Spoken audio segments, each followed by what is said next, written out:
So I'm going to introduce Kuanghan Li, who's the manager of our China Heritage Program.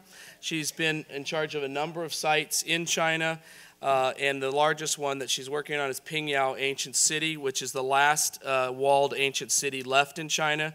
I believe there used to be nearly 30 or 40, 50 or 60 years ago, and this is a very heroic effort on Pingyao.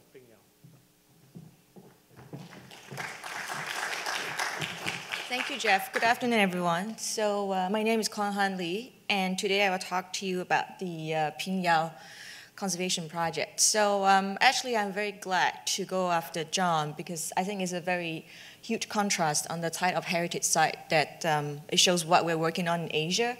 So okay, so this is the I guess it's a location for Pingyao on the GHF. This is a map, just to give you an idea for those of you who've not been to China.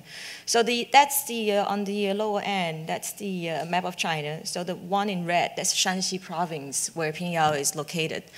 So Shanxi province is in central China, central close to North China, and it's the heartland. And it's basically right now the one area that has been really overlooked in terms of development, but it's also one of the richest provinces for cultural heritage. It has 70% of historic wooden architecture in China that's older than 15th century, but it's also a place in deep poverty. And that's the location, oops. That's the location of Pingyao in Shanxi, and this is Taiyuan, the provincial capital. So Pingyao is inscribed as a World Heritage Site in 1997, and it's very different because legend has it that Pingyao has a history of 2,700 years. But as far as we know in terms of textual documentation, it has been continuously occupied in the same location for at least 1,000 years. But what happened now is it's one of the last intact remaining historic walled city in China. I would say at least up to 20 years ago, there will be hundreds of similar walled cities left in China, but obviously they've all been demolished, and especially the city wall has been removed. So Pingyao is actually really rare in terms of its integrity and its intactness. And okay, this is a plan of Pingyao. So what Pingyao is today is you can see that this is a larger plan. So you have the old walled city, and then you have all this new development around it. And then this is the inside plan of the city. So it has a very symmetrical layout, which is very typical and reflective of the traditional Han Chinese city planning concept. So this is the city wall of Pingyao. So the city wall is actually built in the Ming Dynasty, and then it's actually, on the outside is made of brick, and then on the inside is actually ramped earth. So with Pingyao, what is special about it is if you look at the other cities that has the historic city that has their city wall removed in China, it's very difficult for them to actually continue the protection of the historic core because it's very easy for encroachment to creep into the historic core. And because Pingyao has actually preserved its historic wall, and that's why we actually have been able to protect it, all the structures inside. So this is a sky view. This is a roofscape of Pingyao that gives you an idea. The other value of Pingyao, as Shirley has mentioned earlier, is that Pingyao is actually it's home to the modern banking financial capital to China. It's where the first modern bank started in China in late Qing Dynasty, which is about 19th century. And at one time, this little county town is the richest city in the whole of China, where they have banking business that spread to as far as Japan, Russia, Mongolia. But with the whole decline of the Qing government and what we call it invasion of the foreign bank, actually the traditional banking industry has declined. And with all this political turbulence over the years, like Cultural Revolution, right now Pingyao is actually one of the poorest core in the whole of China. So what happened now in Pingyao is, well, Pingyao, as I said, it has no primary industry. It doesn't have the finance industry going on. And right until it developed tourism up to 2000, is actually a little, it doesn't even have paved roads. So for now, since 2000, for the past 12 years, tourism has really took off in Pingyao. But right now, the issues that Pingyao is facing is that the pressure to develop tourism development is actually really destroying or in conflict with the integrity of the city. So think of this. So Pingyao actually has, for now, today, estimated about 40,000 people living in there. And you have more than 1 million visitors coming in per year. So the need of the local residents versus the need for cater to tourists is actually often, well, the need of the local residents is often overlooked. And then also, this is a commercial street that you're looking at. So this is where the most of the tourists will have gone on this main commercial avenue. And you can see that it's actually well maintained and well taken care of. And then this is a typical example of courtyard houses of what people are living in. And so going from this, right now, because of tourism need, a lot of these structures are being demolished to build something new like that, which is a new build, which is a mock kind of traditional style, but you can see is the integrity and style is entirely different. And then this is another very typical street view of off the main commercial avenues where tourists doesn't go to and where the residents actually live in. You can see the state of the building and the street is just very different from the commercial street. This is another very typical example of the real situation of what the residents are living in. This used to be, remember Pingyao used to be one of the richest cities in the country. So these used to be magnificent courtyard houses that house a huge extended family. And right now, they all have been divided up into small little quarters that share between 5 or 6 different families. They have no pipe heating. In the winter, it can get as cold as minus 20 degrees Celsius. They don't have flush toilets. They don't have sewage connected into it. So going there as a tourist and living there is a very different experience. This just shows some of the current situation of the beaten path you see. So that's the problem of drainage, trash. These are some of the very cramped and congested situation that people are living in. So this is another typical example of how the courtyard houses actually started to lose its integrity or intactness. So because the courtyard has been split out into multiple families, density is a huge problem. So each family probably started adding little units up here, so these little added structures, and then some of them, when the owners moved away, they just will be demolished or collapsed from neglect. This plan actually illustrates the problem very well. So if you see, so before, this is the typical layout of one courtyard. So you have maybe one big family of 12, and it's very ordered where there's the kitchen, and then that's the bathroom, and then they will have a little backyard garden. And then this is the current situation now, where you will have maybe 5 families of 12 people, and each want to add a little bathroom and kitchen, and even the garden has been occupied by a new construction.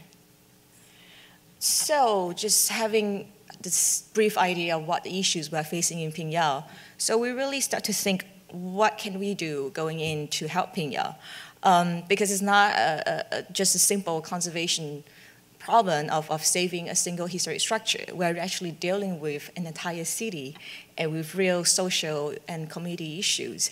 And so we actually envision that the whole purpose, the vision of the program, and what I'm trying to do is, while we try to protect the historic value of Pingyao, but we also want to make it a real livable city where the residents, who are really the stakeholder, actually can also enjoy a beneficial life, a modern life, and while at the same time, while they actually can protect their historic assets. And so what we are doing is that we're thinking that we can't save the entire city or change the life of 40,000 people. So we went in and decided to use different tools, including planning, regulatory, budgetary, and all kinds of tools to create models so that local government can actually adopt and use them along the way, so that hopefully with the models that we created on selected project, they could actually replicate it in other parts of the city, and maybe some of the experience even maybe in other parts of the province and in other parts of China. So going to the first thing that we did is actually going into planning to do a master conservation plan. So this is a master conservation plan done by the Shanghai Tongji University. Today, later in the afternoon, you will hear Professor Nancy Shaoyong, who is actually in charge of the plan. And this plan is actually very different from, I would say, the most of the planning conventions now in China, because one thing, this conservation plan actually focuses a lot more just on conservation. It actually focuses also on infrastructure, tourism development, social household population studies. It is a comprehensive program. And then also, instead of looking just inside the city, it also looks at the land use and the protection and buffer zone all around outside the city as well. So one of the focus of the plan is really looking at how do we protect the courtyards. Because it's simple to protect maybe like the city wall or some of the temples. They are all monuments, and they are actually listed as protected site under the current cultural heritage law in China. Whereas most of these historic courtyards, which is the most important component of the city, but they are most of them, I would say more than 80%, they are private ownership. And they are not listed as any kind of protected site. So it actually fell through kind of the crack in the system where there's no existing law to really protect them from being altered or changed or demolished. And this plan really looked at, it went in, it took 3 years of a total of team of 70 people on the ground and surveyed each and every single courtyard and put together different kind of classification of types of courtyard. Those are the examples. And then really class them each in every different protection category. And then also on top of the conservation plan, we also realized that even after we did the physical plan, the local government still has the limitation in implementing it. So, and then that's no fault of theirs, but it's really because a matter of the system. So then on top of that, we're putting a management plan to make recommendation to the government how they can actually change their current management system of the historic resources inside the city. And then we go inside, obviously, we do physical conservation as well. So we first started out with a historic courtyard.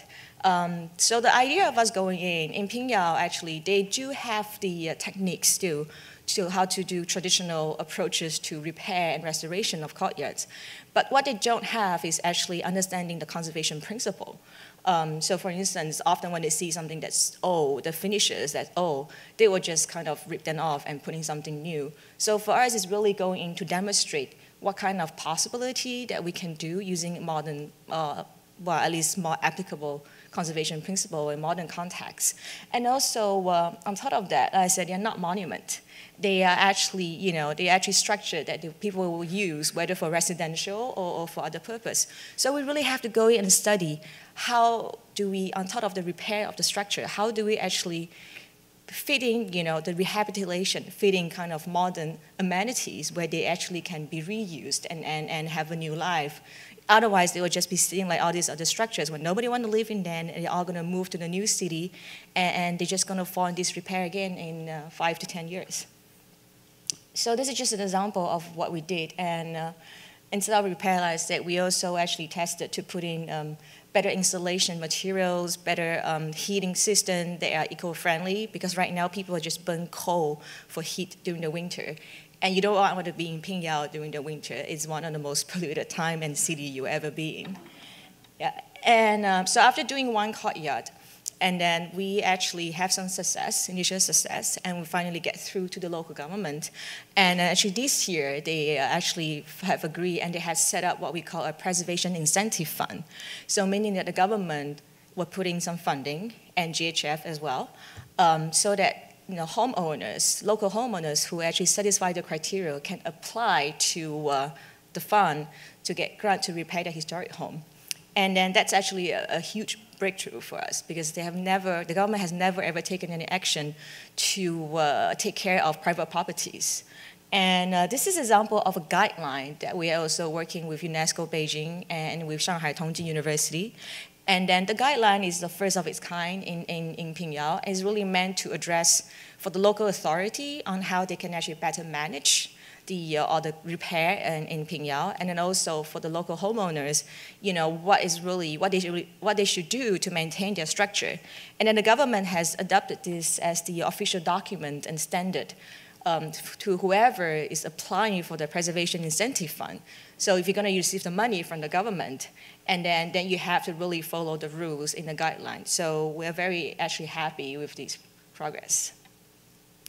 And then moving on to, from one courtyard, we actually move on to the concept of testing out the conservation of entire historic block, because that will actually also means more than just conservation approach of a single courtyard, but it will test out, for instance, communal heating system, restoring pocket green spaces in community, and also putting in communal functions like community center.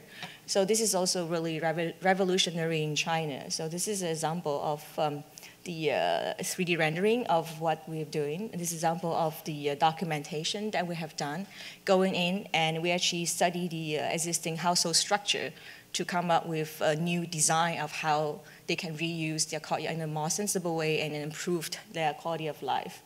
This is an example of what's going on now. For instance, they see all this built structure, and now after that's removed, you can see this is what the original layout is. So obviously, we talk about 40,000 residents, so we have to, we're also very much involved in the community. Community development is difficult in China. I don't know if any one of you knows it, because it's usually there's a very deep level of distrust in the government because of a lot of historical and political reasons. So we come in as a third party, as a neutral NGO, and then going in and talk to the residents. We became a bridge of communication between the government and the residents. So part of our program, usually they involve education and outreach. We also support local arts and crafts. So here you can see this example of outreach where we work with school children. Most of them grew up outside the ancient city. They've never been in there. So we create a program for them to come in to at least get to know their history and architecture. Down here is, we reuse one of the courtyard that we have actually restored, and we have locals coming in to use Pingyao dialect to actually give lectures on our histories about the city. And then the training is a very important aspect of what we do. And then the training here is maybe a little bit different. So we have training where we also bring in students, so professionals from outside, where they can, as I said, they can learn the traditional building skill from the local craftsmen, and the craftsmen can actually learn the conservation principle ideology from them. And we also brought our officials out to the US to learn about management skills, how it's been done here outside of China. So I just want to finish a note on partnership. So basically, the partnership in China, what we have so far is obviously we have partnership, very strong partnership with the government, not just at the local level and also at the provincial level. We've got almost $2 million of co-funding so far from the government. But we have not had much success with private funding, because the thing is people often think of conservation in China as a government or public responsibility. But I like to use what my very close friend at UNESCO always says. Pingyao is a World Heritage Site, and it is the responsibility of the 1.4 billion Chinese who actually has selected it to represent it on an international level. And it's not fair that it's only the local municipality that's paying for the maintenance, and also the residents are paying for the result of living in a very ill-equipped and polluted city. So that definitely needs a lot of help in there. And then other partnership with universities and technical institutions who gave us a lot of support in training and research, and like IGOs like UNESCO that help in regulatory and monitoring. So, so on that, I will end my presentation because I ran out of time. Thank you.